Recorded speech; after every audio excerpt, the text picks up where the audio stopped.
Do you expect to take an action against Greenland? Well, I don't want to talk about Greenland. Let's talk about Venezuela, Russia, Ukraine, and we'll worry about Greenland in about 2 months. Let's talk about Greenland in 20 days. On Venezuela, we talked so much about energy. By the way, I will say this about Greenland. We need Greenland from a national security situation. It's so strategic.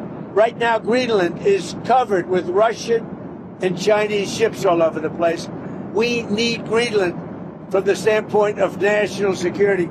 And Denmark is not going to be able to do it, I can tell you. I think it's a big one. You know what Denmark did recently to boost up security in Greenland? They added one more dog sled.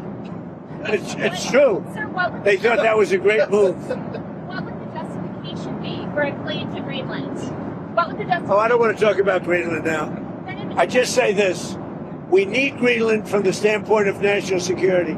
And the European Union needs us to have it, and they know that. This is my video update on this Monday midday, January the 5th, coming to you from Nicosia, Cyprus.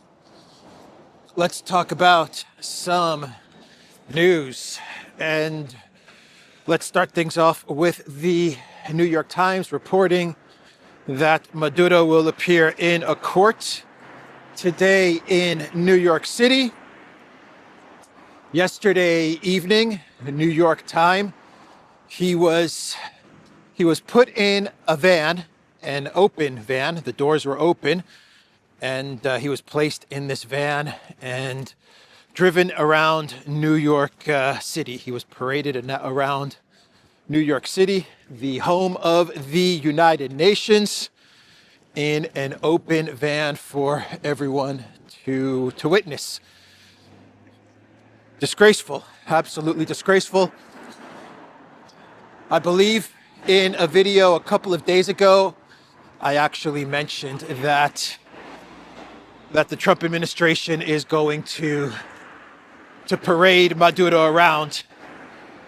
Once they captured him, I said they're going to trot him around and make an example of Maduro and his capture.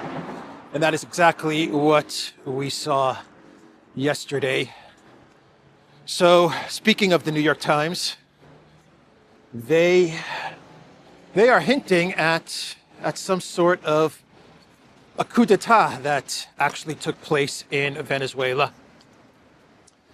According to their reporting, the Trump administration identified Deli Rodriguez as a suitable leader for Venezuela, someone who would look after the oil industry for the benefit of big oil, and someone who had impressed Trump with the way she handled Venezuela's economy, given all of the sanctions and restrictions. And the Trump administration was impressed with her. And it appears that there was, wow. And it appears, this is new.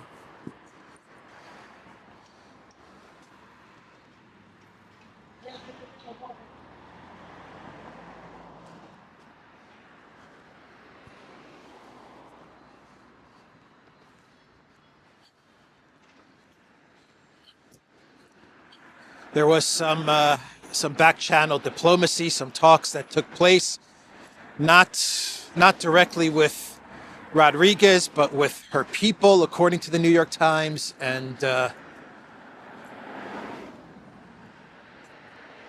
it seems like we got a coup d'etat, someone that could take over for Maduro. Rodriguez could take over for Maduro, even on a temporary basis, as the Trump administration planned the next steps for a transitional government. But she would look after the U.S.'s interests, look after the big oil, and take care of the Venezuelan economy. And this is what the New York Times is reporting, and that's how all of this came together. This wasn't some super duper military operation, but it seems to be your classic coup d'etat, palace intrigue type of situation. This is not me saying this or hinting at this. This appears to be what the New York Times is hinting at. And let me read you what the New York Times is saying. One second, let me pull up the article from the NYT. How Trump fixed on a Maduro loyalist as Venezuela's new leader. Nicolás Maduro balked at a gilded exile. U.S. officials then saw a more pliant option in his vice president, Deli Rodriguez, known for stabilizing Venezuela's economy. And according to the New York Times, U.S. officials had already settled on an acceptable candidate to replace Mr. Maduro, at least for the time being. Vice President Deli Rodriguez, who had impressed Trump officials with her management of Venezuela's crucial oil industry.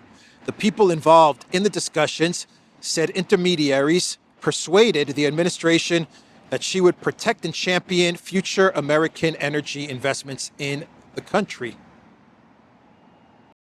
Not her, but intermediaries persuaded the Trump administration that she would protect future American energy investments. This could be fake news from the NYT. This may also be accurate reporting from the NYT. There's no doubt that there was some sort of an inside job that took place in Venezuela, some sort of palace intrigue or insider proxy or something in Venezuela as the United States conducted this operation. All those helicopters over Caracas, flying so low in Caracas, and there was no air defense, nothing to speak of as far as any type of resistance. So there must have been some very high up, powerful officials who turned on Maduro. I'm not saying it was Rodriguez, but according to the New York Times, they're hinting at the Trump administration liaising with intermediaries, people close to Rodriguez.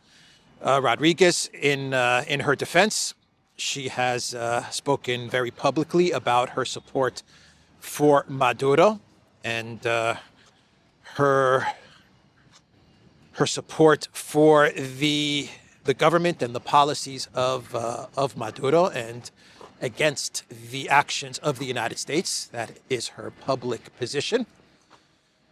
One can argue that in Venezuela, for the domestic Venezuela, the citizens of Venezuela, for domestic policy consumption, she has to say this, while her and her people could be speaking with the Trump administration. They could be saying one thing to the people of Venezuela, and behind the scenes they could be making other deals.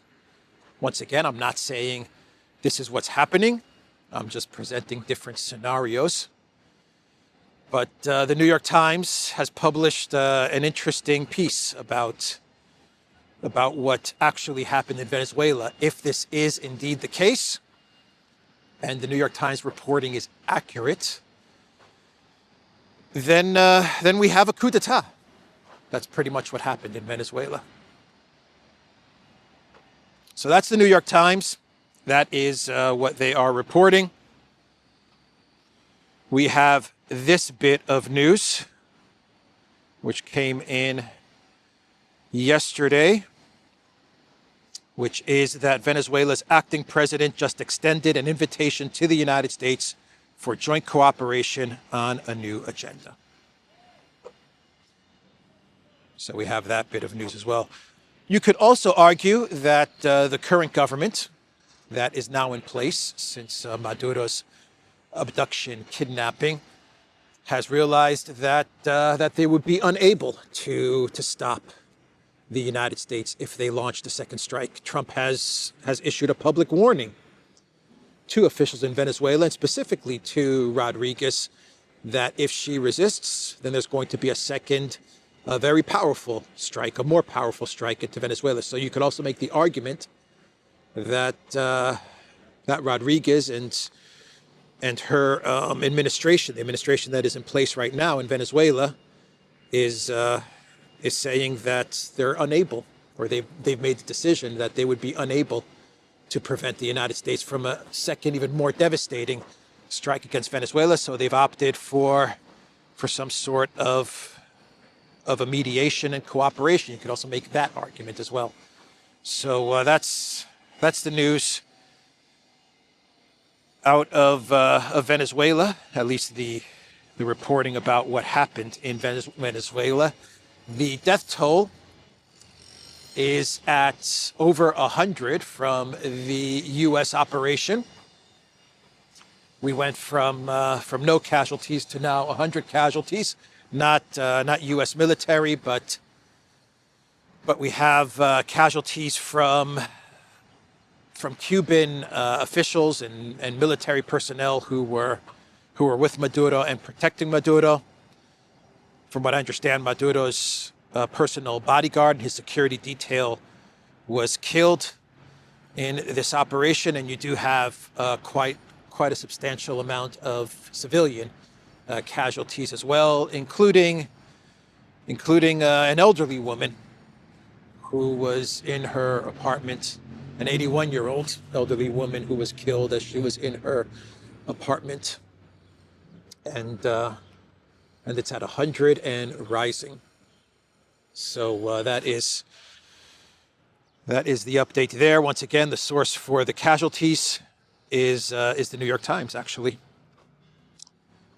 Civilians and military personnel that has been killed, according to the New York Times, is 80 and rising. The last report I got was 100 and rising.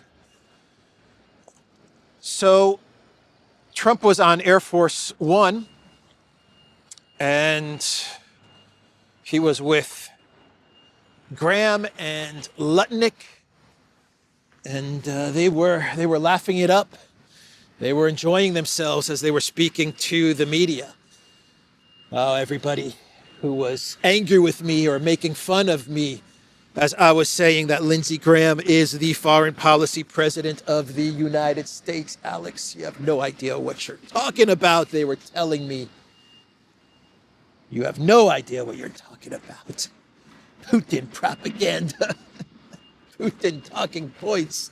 How dare you say that Lindsey Graham is the foreign policy president of the United States? Well, if you had any doubts about what I was saying, it was tongue-in-cheek what I was saying. I'm joking around a bit, but I'm also making a point when I say that. Well, yesterday I think revealed that Trump is very much dependent on the foreign policy advice and consultation of the neocons, and especially of Lindsey Graham, not to mention of Marco Rubio, who has emerged as a very powerful force in the Trump administration. I would say he is the second most powerful force behind the CIA.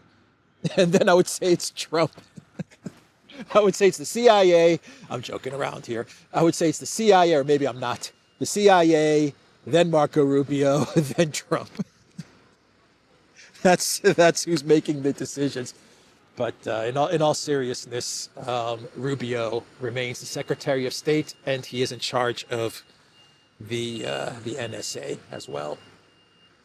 So you had Trump, you had Lindsey Graham, and you had Lutnick on Air Force One taking questions from reporters.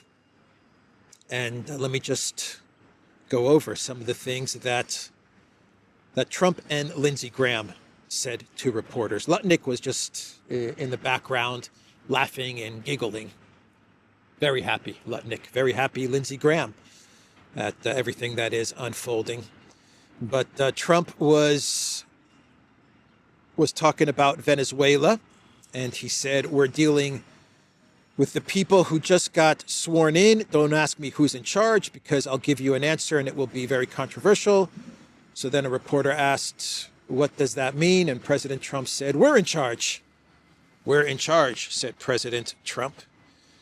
Then a reporter asked, are you going to demand that Deli Rodriguez let opposition figures return or free any political prisoners? Trump said, we haven't gotten to that yet. Right now, what we want to do is fix up the oil, fix up the country, bring the country back, and then have elections. Trump just doesn't hide it. He just doesn't hide that it's all about the oil. He doesn't care about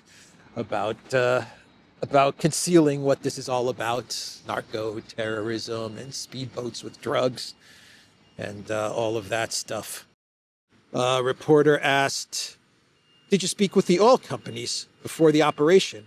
Did you tip them off? And Trump said, before and after. They want to go in, and they're going to do a great job. A reporter asked, if you had to sum up Operation Absolute Resolve, would you say it was about oil or about regime change? Trump said, it's about peace on earth. Okay, so it's not about the oil. My mistake, my bad. It's not about the drugs. It's not about the dictator, or what was it about? What did Lindsey Graham say? Hamas, Hezbollah, Iran, Russia, China, dictator, democracy, whatever. It's about peace on earth now. It's not about the oil. My mistake, everybody. The operation, according to Trump, was about peace on earth. And then we get to Senator Lindsey Graham. Oh boy, Senator Lindsey Graham. He said that Maduro could be in Turkey today, but he's in New York. He better take the offer. Maduro has nobody to blame but himself. We gave him a way out. He chose to defy Trump and U.S. military, and his ass is in jail. Lindsey Graham is very happy. This is a good thing, not a bad thing. President Biden put a $25 million bounty on the guy's head. Why? Because he was a horrible criminal, murderer, poisoning our people. Every administration has been saying he's a threat to our country, he's a bad guy. This is the first guy that's actually done something about it. Here's the story for me. He could be in Turkey today, but he's in New York. So if you tell people in Cuba, you need to stop being a communist dictatorship threatening America, you should go somewhere else. You better take the offer. Maduro has nobody to blame but himself. He gave him a way out. He chose to defy Trump and the U.S. military, and his ass is in jail where he deserves to be, and every president has said the same thing, but he didn't. And then he issued a warning saying, you just wait for Cuba. Their days are numbered. So Cuba's next. That's Rubio. That's Graham as well. Graham also would like to see Cuba fall, but this is Rubio who's really got his sights set on Cuba. What else did President Trump say? He said that Colombia is run by a sick man. He's not going to be doing it for very long. Reporter said, so there will be an operation by the U.S. in Colombia, and Trump said, sounds good to me. Will there be an operation in Colombia? Sounds good to me. Yeah, sure, why not? Why not, says Trump. And then we get to Iran. If Iran starts killing people as it did in the past, I believe the United States will hit it hard. You got to remember that Trump is the protector of protesters. He's the protector of Christians, and he is the protector of Iranian protesters. So Cuba, Colombia, Iran. They've been warned. As has Russia. Is this a warning to Russia or not? Because Trump was asked about the drone strike at Putin's residence, and Trump said he did not believe it. So you said that you were really very angry with the Ukrainian President Zelensky if he was the one who conducted that strike on Putin's residence. I don't believe that strike happened. Right. So Putin had said in that phone call to you that strike happened. You came out and said that, and you believed Putin. There was some criticism. There is something that happened fairly nearby, but had nothing to do with this. Why did you believe Putin in that moment and then go say that about Ukraine? Because nobody knew at that moment. I mean, that was the first I heard about it. So why not? He said that his house was attacked. We don't believe that happened, as now that we've been able to check. Yeah. But that was the first we ever heard about it. Something happened fairly nearby, but it had nothing to do with that house. An admission from Trump that there were drone strikes nearby Putin's residence, but it wasn't targeting his residence. And this is the intel, the information that he got from Radcliffe at the CIA. So at least we have a clear admission, not only from the CIA, but now we have a clear admission from US President Trump that drones were sent into the general direction, vicinity, area of Putin's residence. They just weren't targeting Putin's residence, according to Trump and the CIA. We have this is now documented fact, according to the CIA and Trump, right? They're on the record saying, yes, drones were sent in the general direction, in the general vicinity of Putin's residence. Even if we are to believe Trump, let's say the drones were not targeting Putin's residence. Even if we're to believe the CIA and Trump that drones were sent to nearby locations of where Putin's residence is, would you not say that is crazy and reckless and nuts, right? I mean, it's like saying we're sending drones into D.C., close to the White House, but we're not targeting the White House, but they're going to be close to the White House. If you are to believe what Trump is saying and what the CIA is telling Trump. And then we get to Greenland. Oh boy, Greenland. Oh boy, Greenland. Trump said we need Greenland from the standpoint of national security, and the European Union needs us to have it. And they know that. That is a pretty true statement from Trump. There you have some honesty from Trump. The part where he says that the European Union knows that the United States is going to get Greenland.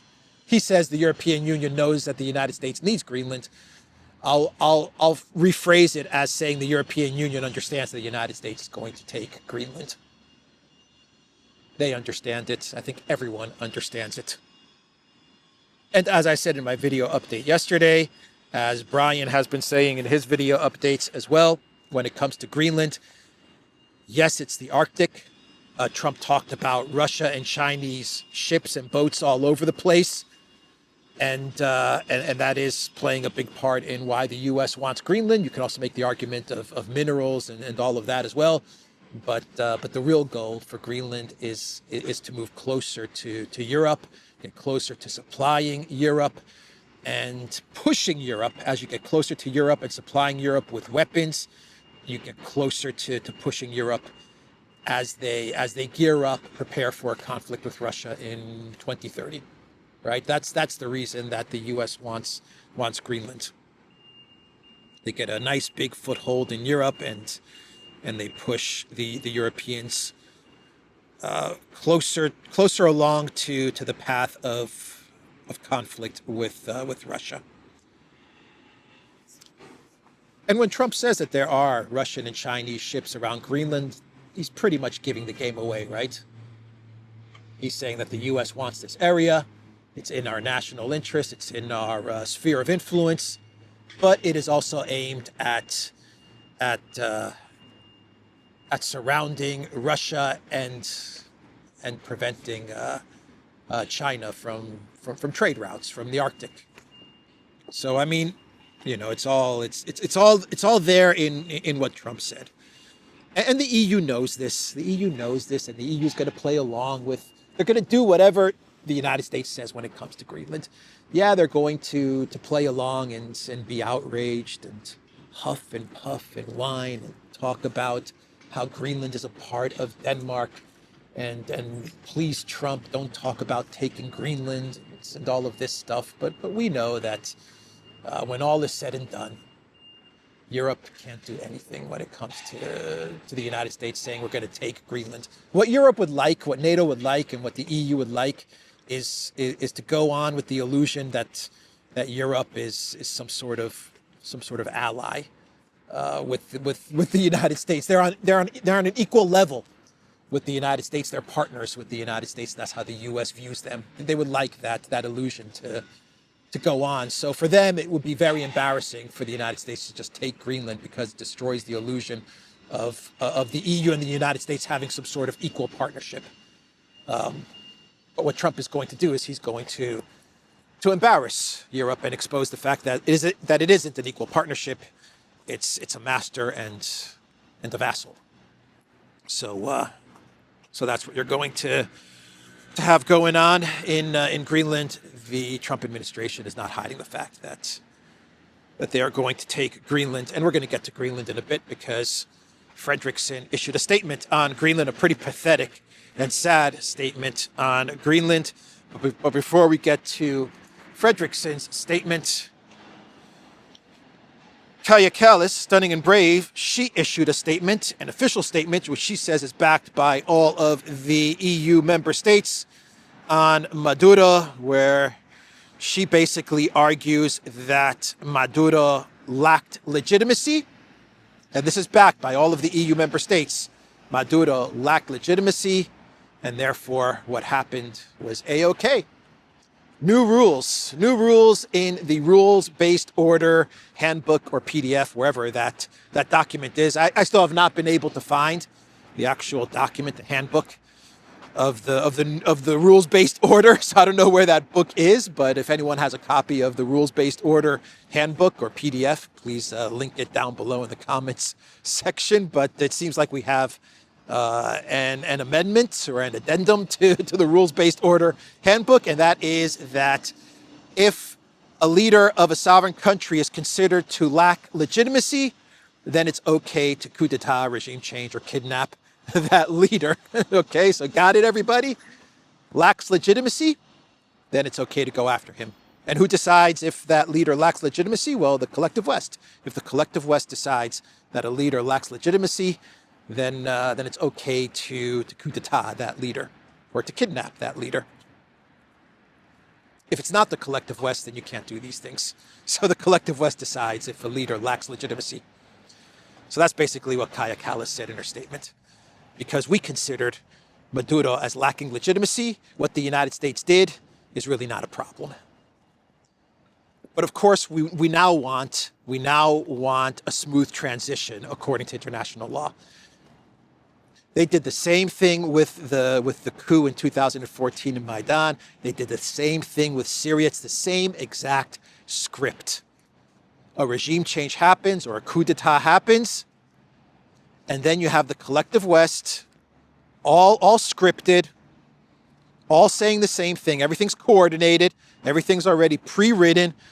And they come out with statements saying, what we're calling for is a smooth transition. Whatever happened, happened.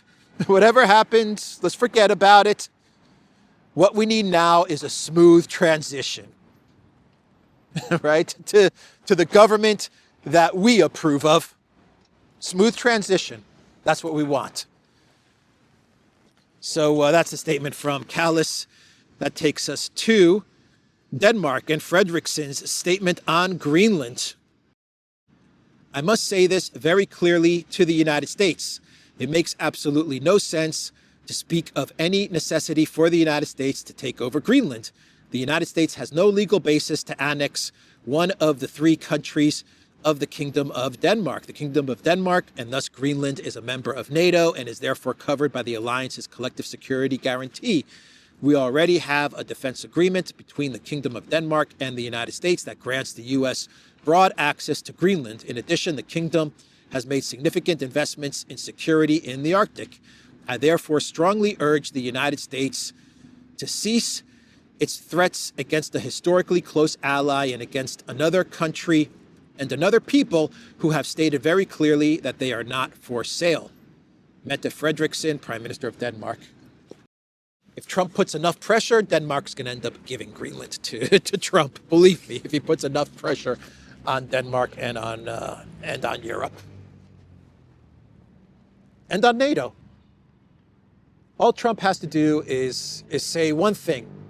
You don't give us Greenland, we're pulling out of NATO. And we're pulling out of our support for the EU. That's all he has to say. That's it. And you'll see Mark Rutte will be flying to Denmark, meeting with Frederiksen, telling her, Daddy wants Greenland, so just give it to him. You can make the opposite argument. She's saying her argument is that, well, we're already in NATO and you're a part of NATO, so why do you want Greenland? Trump can come back and say, well, we run NATO, we own NATO, therefore, if we want all of Greenland, we'll take all of Greenland. At the end of the day, we are NATO. So why should we share Greenland with you? He could make that argument. I'm not saying it's a correct argument. I'm against this. I'm not in favor of Trump taking Greenland, of the United States taking Greenland. But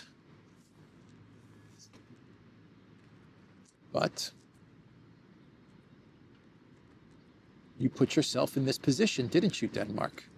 Didn't you, EU? You put yourself in this position. That's my opinion.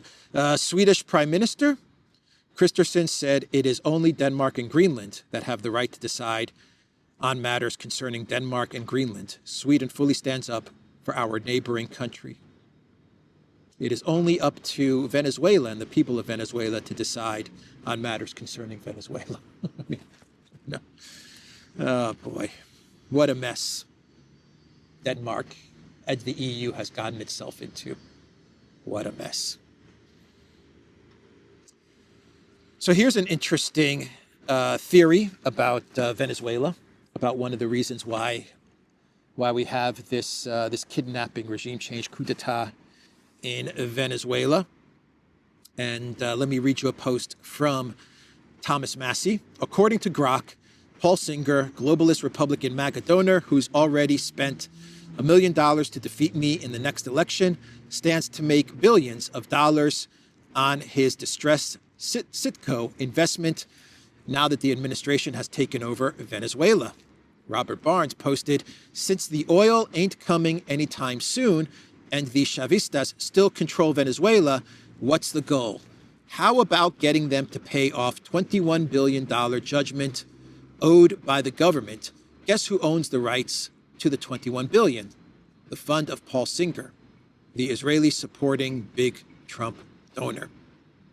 And also someone who, if I remember correctly, was part of the whole Russiagate thing, right? So he was against Trump back in the day, back in 2015, 16, and also in 2020. He was anti-Trump, but now it looks like, I believe he has donated to Trump. I could be wrong about that, but now it looks like he's being looked after by the Trump administration, if this is to be believed. But the story is that he did purchase Venezuelan debt at about like $7 billion, and now he's going to get paid back $21 billion because Trump's going to make sure that through Venezuelan resources, oil, gold.